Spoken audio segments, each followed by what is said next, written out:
Hi everyone! Tons of news has been dropping, and I've been busy uploading a lot, but Sonic Adventure 3 literally just got confirmed. No, not clickbait, this actually happened. Huh? There's a bunch to go over from this interview, as well as some new little crumbs of Frontiers info, and this is the best part, there's a playable demo for Frontiers that's out right now, and industry professionals have gotten to play on it, and we'll touch on that towards the end, because that's a new story that's just developing as we speak. Bruh. But back to the interview, all the audio for it is in Japanese with English subtitles, so I decided to create my own English dub of it, and if you've already seen the interview, you can skip over to my analysis of what this actually means for us down in the chapters below. Now, let's play the intro, then hop into this like James Marsden from the hit 2011 movie, Hop. Oh, also like and subscribe. Every time I mention to double check you're subbed, I get tons of comments of people saying they didn't know they were unsubbed. So double check, and while you're there, just drop a like. Also, if I sound a little worse than I normally do, which I know is consistently bad, I am a little sick right now, but I'm not going to let a sore throat stop me from covering all this Sonic news. I come from a great line of raccoons that have all had to overcome incredible hardships, specifically my uncle, Rocket. So now, let's get into the interview.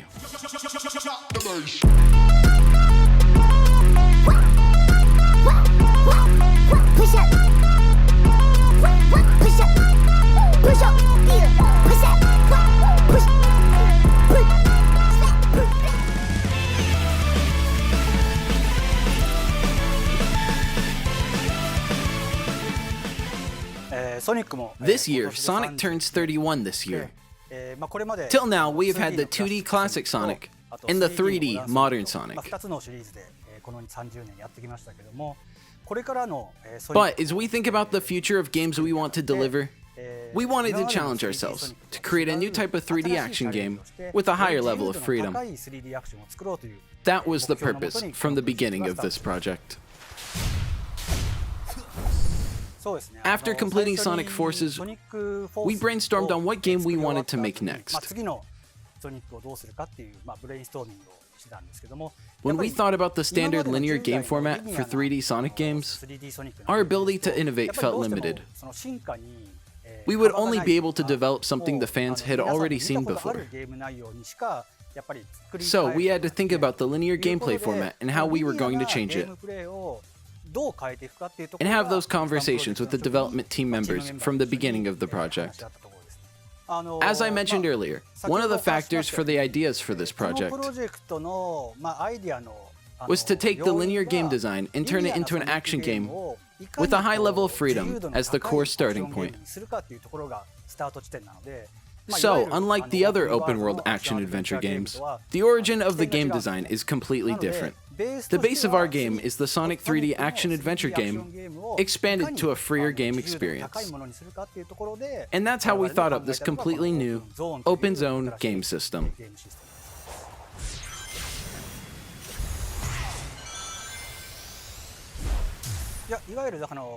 No, open-world games like Zelda, or other AAA open-world titles out there, I believe are using the world for an RPG or adventure game and flavoring that with open-world features. But Sonic is taking the 3D action game as its core, and having it take place in an open space is the origin of the idea. So what makes Sonic Frontiers different is how we approach the open space in the world, which is unique.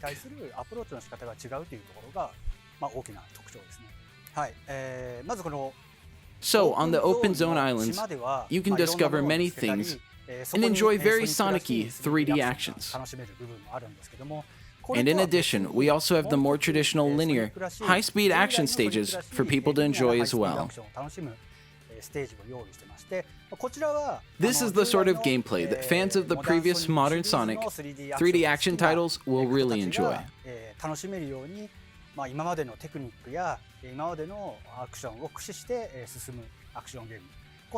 By merging the new open zone and traditional 3D action stages into the same island, players will be able to experience an even broader variety of 3D actions than ever before.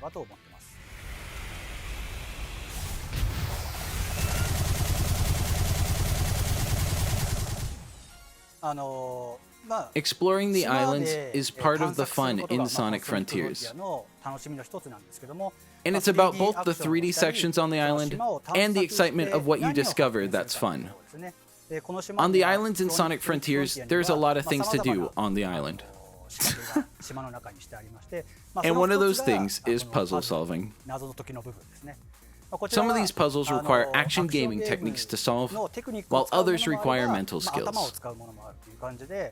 So by implementing various kinds of gameplay into the puzzles, you will be able to unlock lots of different areas on the island, and expand the play area on the island as another fun thing to do. Sonic Frontiers has a clearly different and more realistic look compared to our previous Sonic games.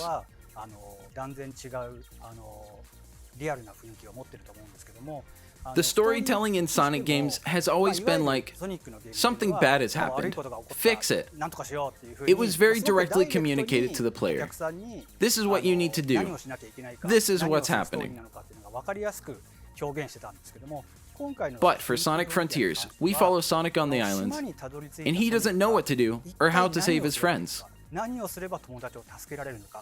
We want people to explore the islands and find the answers to these questions alongside Sonic. That's the theme. So the soundtrack is also less focused on upbeat tracks, themed to each specific zone.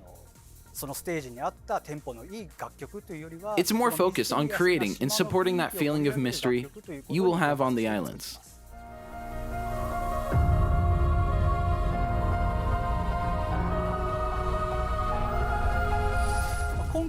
This time, as mentioned before, these mysterious islands are the stage for all of the events in Sonic Frontiers. And for the islands to feel mysterious, our artists worked very hard to create the graphics and look that conveyed that mystery.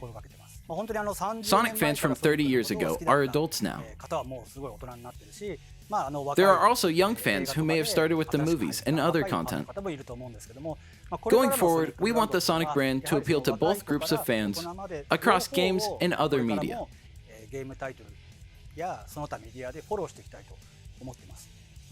As part of that strategy is our June release of Sonic Origins. It perfectly presents the origins of Sonic in a format for those who grew up with the originals or for those who are new to the series. Then we plan on releasing titles like Sonic Frontiers as something new that even our 3D Sonic veterans will find new and exciting. Moving forward, on a title-by-title basis, we will focus on these target audiences and deliver games for those fans. I've mentioned this in previous interviews, but I would like to continue the Sonic Adventure series at some point. In Sonic Adventure, we had adventure fields, which were smaller open spaces. But even the techniques we used back then are helping us execute well on Sonic Frontiers. So I haven't really thought about my next game yet, but I would hope all of the work we put into Sonic Frontiers can be used to make another Sonic Adventure game sometime. Now these talks of doing another adventure game might sound familiar, but this is the first time he's ever said for sure this is what he wants to do next. In 2017, at the July 22nd 25th anniversary party, he mentioned for the first time that he would be open to possibly making another adventure game down the line. And people freaked out about this. But I always knew this was nothing more than a throwaway statement. He never said anything specific, and just that he wasn't opposed to the idea. However, he was very confident Forces would be a beloved game by fans, which adds a little context. But this new statement is something entirely different. It seems he's seeing the very clear parallels between Frontiers and Adventure, and the potential with those more linear spaces. If Frontiers succeeds and is received well, this will allow them to tweak this formula to have smaller open play areas that are all connected linearly for the classic adventure formula game method. Something I think most fans would want. Before we get into the Frontiers crumbs, and you know the demo, I want to briefly cover the name Sonic Adventure 3. Now personally, I don't think this is going to be the name. With how long it's been between 1 and 2, a 3 would be harder to appeal to new fans who have never played those other titles before. I think it's likely we'll see Sonic Adventure, blank, and the blank's the title. That way it's able to appeal to old and new fans. Think about it this way.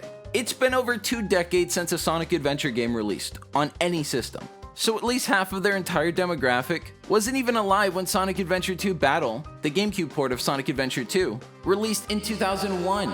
That was 21 years ago. I was literally 2 when it came out, and obviously only know about these games because I went back and played them when I was a bit older, since I was raised on Heroes for my outlet to get 3D Sonic goodness. I know, me liking Heroes is a hot take. People are going to get mad that I enjoy a video game. Now let's get into Frontiers, as that was the point of this interview. But honestly, very little new info was given. It sounds like a lot of the statements we hear from every Sonic release in the past 10 years. Just small tidbits here and there, mostly generic PR fluff to be completely honest. But what I found most interesting about this is the mystery aspect that he keeps striving home. In the past over a decade, just a very long time, and Iizuka acknowledges this in the interview, but all Sonic plots are, here's this enemy, they've set them up, now you have to go stop them, and then you do, and then the game's defeated. The end, yay! And those simple, straightforward plots are nice, but I'm really interested in seeing them mix it up with Frontiers. Granted, all these mysteries will be out the window the second the game releases, but I'm still interested in seeing them nonetheless. I feel like Sonic Adventure 2 was the last Sonic game to add a bit of mystery, and maybe certain aspects of Shadow and Sonic Heroes with the whole Neo Metal Sonic and Shadow androids. But since then, these mystery aspects have kind of gone, what do you say, radio silent? Gonzo, disappear, bye-bye, kaplooey. And another aspect that interests me a lot is seeing how these mystery elements are going to play into the soundtrack, which is a huge draw to the Sonic series for a lot of people. And some people might be like, who cares, the soundtrack's minor.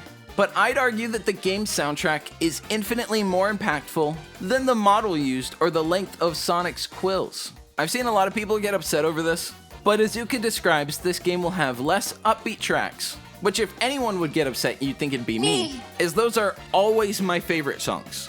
So will this be my favorite Sonic soundtrack ever? Likely not. However, do I think this is the best decision to make? Absolutely yes. The tone of the more open world is dreamy and beautiful, and I couldn't imagine this game's scenic, mysterious atmosphere not being completely ruined by Pumpkin Hill or Metal Harbor songs being here. Both awesome tracks, just wouldn't be awesome placed here. There's not too much to talk about from this Iizuka interview before we get to the Frontiers demo. One thing I find that's interesting, and I feel like this is a new approach they're taking since Forces, but they realized us older man babies have more money than little children. So they're making an active effort to appeal to an older audience as well as a younger audience. And while they've done a couple older audience merch collabs before, there's the King Eyes, there's all these clothing collabs, there's these super expensive figures just coming out constantly now, and it feels they're taking that approach with the games as well. I really do think they're trying to appeal to an older and younger audience here, and I think they're going to try to tell a mature story that's not an adult story, and I'm really interested in seeing how this works. I would say that's kind of the tone the IDW comics take, and fans seem to really enjoy that aspect, so I'm excited to see what they cook up here. He specifically says that they plan on releasing titles like Frontiers as something that even 3D Sonic veterans will find new and exciting, and I do find that great, right? But I'm pretty sure he said like the exact same thing about Forces. I mean, peace and love. I don't expect Iizuka to come out and say, we are dealing with a lot of hardships. The game, it's looking bad.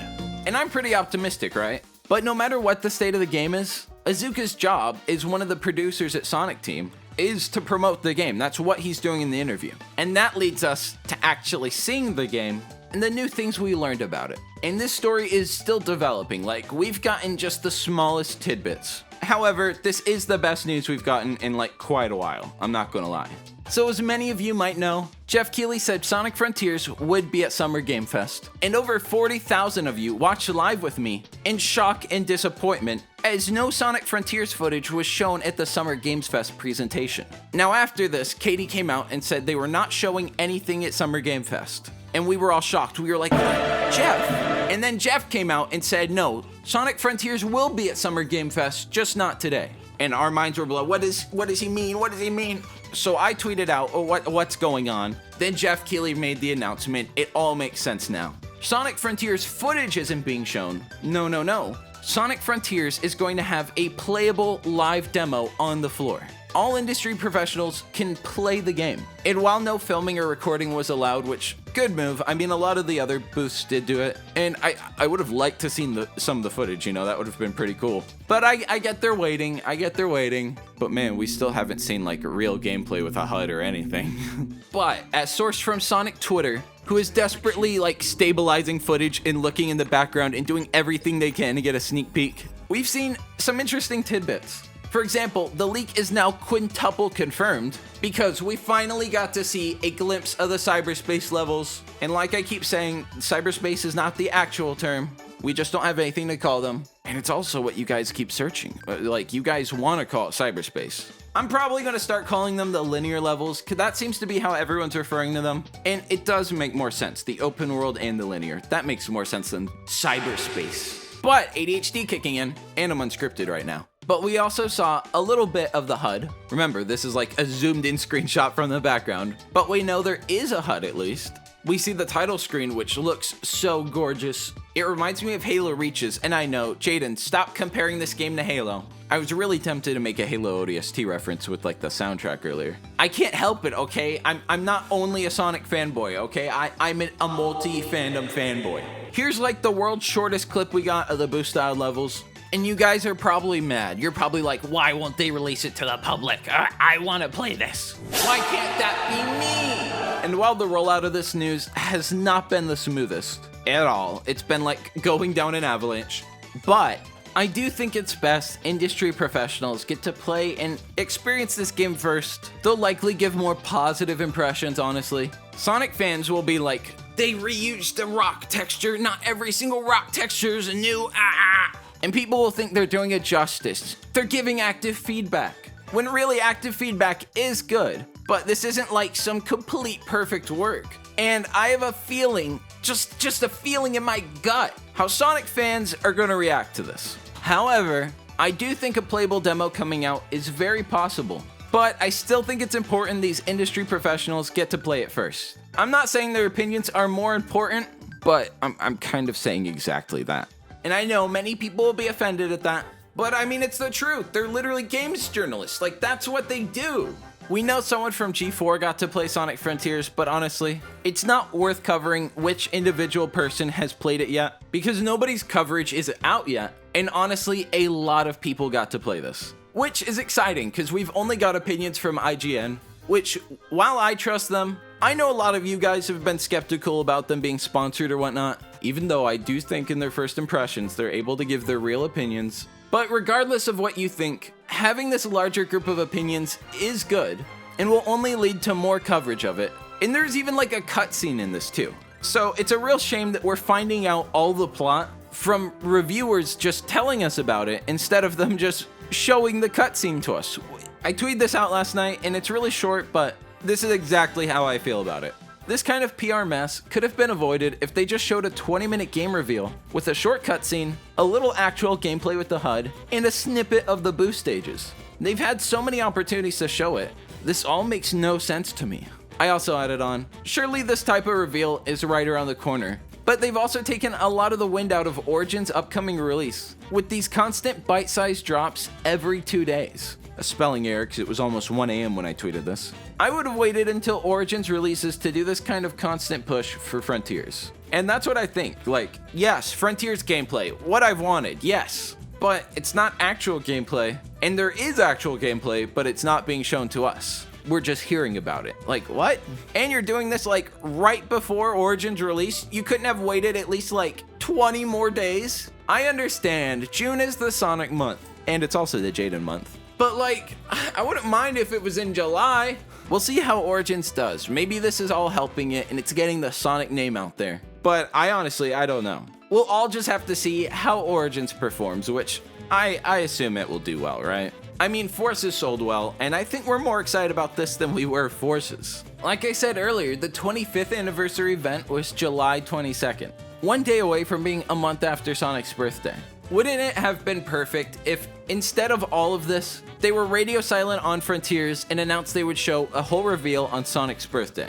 That way Origins is out, and then Frontiers hype begins, which cross-promotes Origins, as well as giving us a real look at Frontiers, so fans aren't having to jump to literally incorrect conclusions, looking at altered gameplay made to show off specific mechanics. Just lay it out there, a little open world gameplay, a little boost gameplay, and a cutscene. Voila, that's all that had to happen. And maybe they are still planning to do that, but what's important to note is that should have been done first. Even just tweeting out the small gameplay teaser was actually totally fine. It was only like 30 seconds. If they tweeted that out and they said full reveal June 23rd, literally we would all be hyped, and we would analyze that 30-second gameplay. But we would be focusing on Origins right now, something literally nobody cares about. Like, Origins is getting big news drops, and I'm even half tempted to talk about them, but there's just so much Frontiers news, I can't get to it. As well as the, 15-second Sonic Prime teaser, which I'm not going to make a whole video on, I don't think,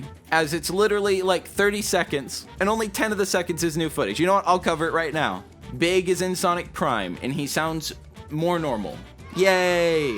Instead of being like, hey, Vaggy, he's like, hello, Sonic. I don't mind the change, to be honest. I didn't think they could make Big that way. Even growing up, I was like, why does Big sound like that?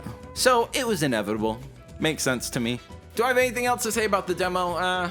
Stay tuned and subscribe with the bell on, because I'm certainly going to make a full video once we actually see stuff from the demo and hear impressions, because right now everyone's just like, I played it, stay tuned. Which is honestly a genius strategy, because we are all tuned in. Like, every Sonic fan is like panting like a dog, waiting for every little droplet of Frontiers news. If any of the writers are watching this, looking for tips, here's what I would do. Try to put every character you remember seeing in the article, because that's the stuff Sonic fans are going to lose their mind over. But you know, that's just a tip. I want you guys to get your ad bucks, okay? You guys really need your ad bucks. That's why every game site makes me disable my ad blocker when I go on it. Even YouTube doesn't go that low. And YouTube is made by Google, who makes the Chrome Web Store. They could just shut that plugin down, but good guy YouTube says it's okay. I don't know what I'm talking about. I'm autistic.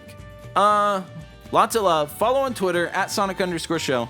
I always tweet out news first, and you know what? I'll be real. I make some banger tweets, and I just want to get some followers. I'm making like the best Sonic tweets on there, okay? I don't want to sound egotistical. Everyone accuses me of that because of the #1 source in Sonic news thing. But I'm not going to cap. I'll be real. The tweets are bangers. So go follow, go sub, double check. Remember, hit the bell. Lots of love, which there is lots of. Pray I get better. Pray this sore throat goes away, and I can edit more Sonic videos. I think I already said lots of love. And peace. I didn't say peace. Peace!